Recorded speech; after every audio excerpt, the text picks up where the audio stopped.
Hey, this is Marco, and in this video I'm going to show you how to fix security restriction on Snapchat when it tells you please try again from this device after 72 hours. So, as you can see, this is the issue. Now, if you are on your iPhone, what you want to do is go to Settings, General,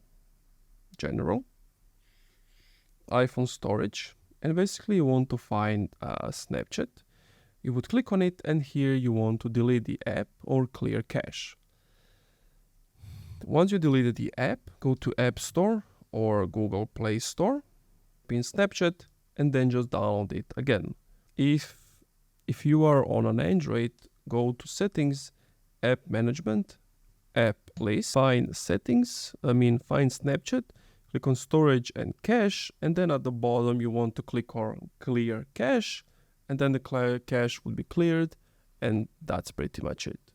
Thank you for watching this video. If you enjoyed, leave a like, comment, subscribe.